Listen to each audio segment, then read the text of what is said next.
My name is Oluwaseun Joshua Ayanshola. I'm sure for those of you who follow me on Twitter, you know I've always wanted to start a YouTube channel, and today I just got up. I'm supposed to be writing an opinion, but I said I'm going to record my first YouTube video, and it took me hours to come up with an idea for the first video. I mean, typically I would want to tell you all about myself, but I already have a podcast that is up and running, and all the introductions are on there. For those who don't follow my podcast, then you should go on. It's on Apple Podcast, it's on Anchor, it's the Save Dosage on Anchor and on Apple Podcast. Top 10 myths and facts or realities of working at a top law firm. So I'll just get right into it. So the first myth of working at a top law firm, whether litigation or corporate commercial, is that some people believe that no Nigerian law firm pays NYSC Associates over 150,000 naira. And I'm sure you must have heard this before, that the highest you can earn as an NYSC is 50,000 or 150.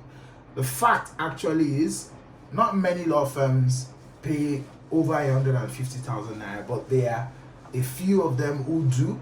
So the likes of Templar, Solani Wajayi, Babalaki and Co, J. Elias, Alukwano Ibode, UBO, Bawani Godalo pay over 150,000 naira, and there are so many more that pay you at least 150,000 naira or fairly above 100,000 naira. The second myth, of course, you're going to get that the work as a lawyer is very intellectually challenging. You never know what to expect. You will never survive your first 3 weeks or months, unless you maybe went to school in a Nigerian university or so. The fact is, yes, it's going to be tough at the beginning. Most of the things, especially if you're in the corporate commercial side of things, for instance, I've always worked on the banking and finance team. I found out that corporate law isn't even very relevant to what I do. That property law is in fact even more relevant, because we take a lot of charges over shares, mortgage over properties. So the work is challenging in the first few years, but then it becomes repetitive and monotonous. So what then counts is your experience on transactions. So sometimes even law can be boring. Yes, you work with different clients in different sectors, but once you've worked on transactions, they keep coming, the same syndicated lending, secured financing that you get to do over and over again. The next myth is that some of you want to do corporate commercial work or maybe work in finance so that you can find your way into investment banking. And that's another myth. The fact is, your work as a capital markets lawyer or M&A lawyer is actually more relevant to investment banking than finance. So if your goal really is to work in investment banking, so you're thinking you should use a banking and finance route, I'd rather that you worked on the capital markets team, where you do a lot of bond issuances, commercial papers, and so on and so forth. Is more relevant to the works of investment banks, and in Nigeria, investment banking is done by issuing houses like United Capital and so on and so forth. The next myth is that in your first year as an NYSC Associate, you get to do anything and everything. Well, first of all, it depends on the law firm. There's some law firms that will put you in a pool, right? So you are actually servicing everybody.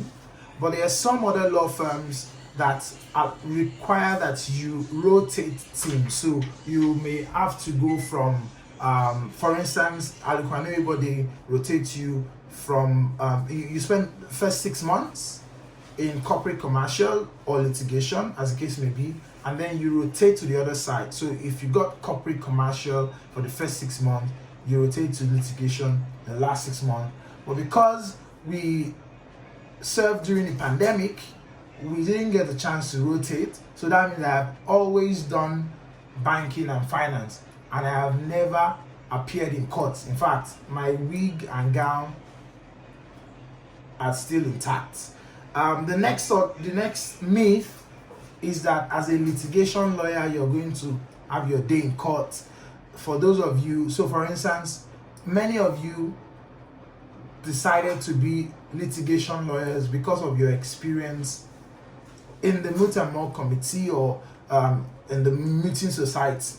You'll be surprised. The fact is that as a litigation lawyer, 98% of your work will be in writing. And when you even become a more senior person and you start to undo trials, you would hardly ever have to shout the law at the judge. So you most times have to adopt your argument, and if you're handling a proper trial, it's limited to cross-examinations and so on and so forth. So it's not actually as exciting as many people think. So if your strength really is in speaking and you want to be a litigation lawyer, then you have to double down and improve your writing abilities as well. So if the reason why you study law and are so keen on becoming a commercial lawyer is because you loved watching Suits and Boston Legal, and you always loved how I've inspector closed deals, walking into client offices, you will be surprised. Like, the biggest shocker will be that most negotiations also happen via email. So the negotiation is done in the document. You draft an agreement, send it to the opposing counsel, they put their comments in there, and they put all kinds of red lines. You come back, you get on the call, you tell them why you do not agree. So there is hardly that across the table negotiation that we see in legal dramas. So that's another road shock, at least for me. And the next thing is you're going to get a lot of partner contacts in a top law firm. Again, depends on the law firm and depends on the team.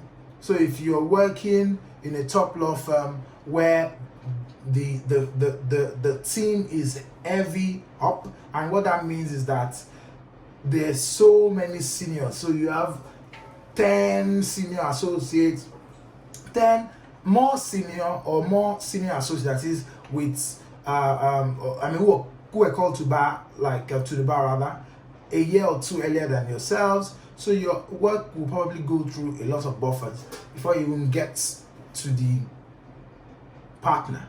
So it depends on the law firm. There's some other law firms, however, that they have quite a number of partners, but not many people in the mid-level. So there is a lot of partner contact. So if what you're looking for is that mentorship, associate partner relationship, then you have to do your research. You have to ask about what team gets you that kind of exposure, so that you don't pay attention to the things that wouldn't really matter to you, as an associate, especially when you have options. So if you want partner contact, you need to reach out to people who work in those law firms. That is this going to be my experience as an associate? The next myth is that you will only do research as an NYSC Associate. Now that is not very correct, because yes, research is a big part of your work as an NYSC Associate, but it also depends on teams. So if you're in the litigation team, definitely you do research. You would also be required to do the first draft of most of the processes, applications, especially garnishee proceedings. You would also do first draft of final addresses and arguments.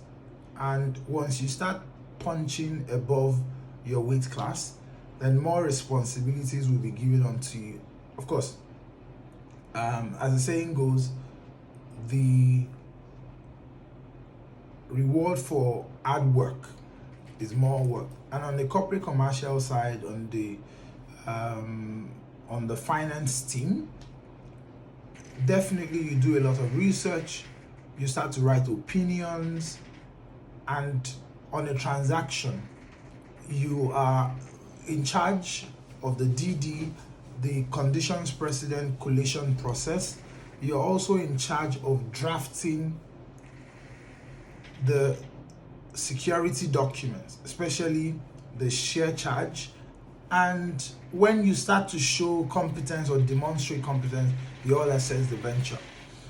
If you're a superstar and you've exceeded all expectations, maybe you even get to draft facility agreements or review one of the more technical agreements. So it is definitely not true that the only thing you do as an NYSC associate is just research or administrative task. Then I think that was number 8. Number 9 is, hardly do junior associates go on secondment. Now, that also depends on the firm.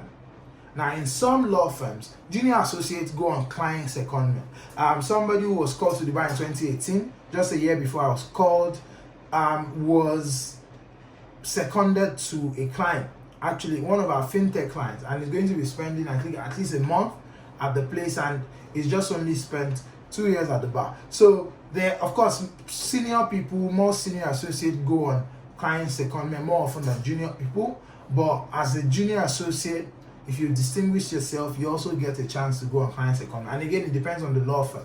There's some other law firms. In fact, I think for most law firms, if you go out and seek the secondment opportunity and you run it by your supervisor or your partner, you're likely to be given the chance to go on that client secondment.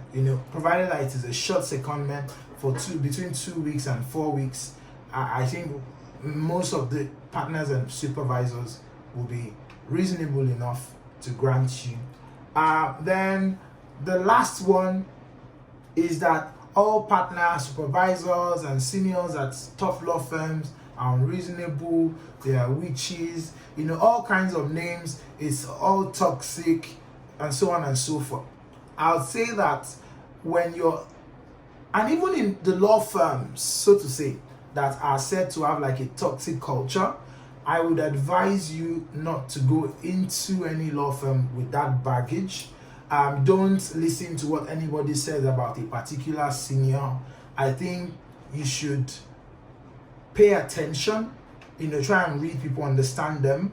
Most times, people who others say are very difficult, right? In my experience, they do not take anything personally. It's just a work. It's not a personal attack on you. If you do somebody's work well, and when you can't meet a deadline, you immediately communicate and say, oh, I'm working on X, Y, Z, and Z. Am I able to get an extension on this? It is a better way to approach it rather than, going without baggage and the mindset that this person is going to be evil, and you then try to avoid them.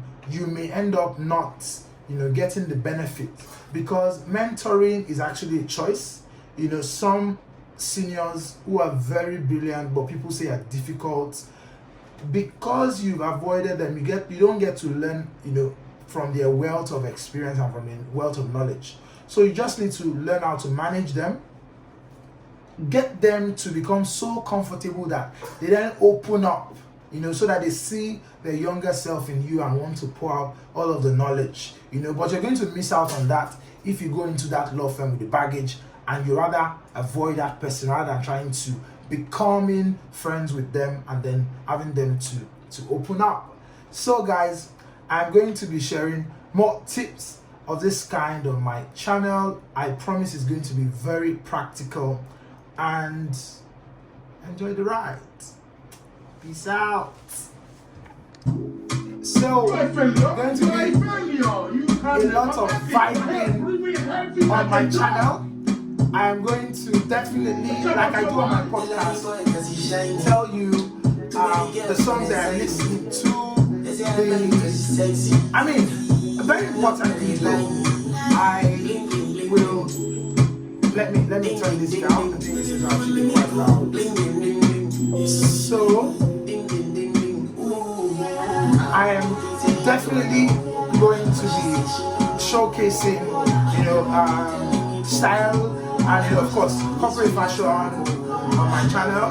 I am definitely going to be sharing my music taste, I am definitely going to be sharing my productivity tips, and of course, more important, and I think this is definitely the highlight of my YouTube, is I'm definitely going to do interviews with people that I respect. So, you know, when my YouTube grows to an extent, I'm going to be going into people's houses, like the kind of people that I have access to because I am Sage, right? I'm going to go and interview them and hear, you know, what they have to say, you know, learn from them, and also have my friends, you know, all the people that you admire on Twitter, you know, the likes of Temilokwe Showumi, Chidi Ebere, Odominam, and even younger people, Faith Oyiwale, Destiny Ogedegbe, Great Oyiki, Solomon Adedoko, Ebizi, and a lot of other people that that are actually very smart and, you know, intelligent and doing great stuff. So enjoy the ride, man.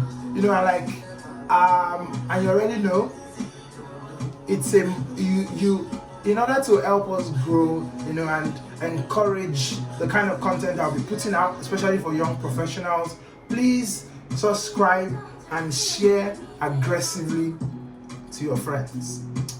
Peace out, guys.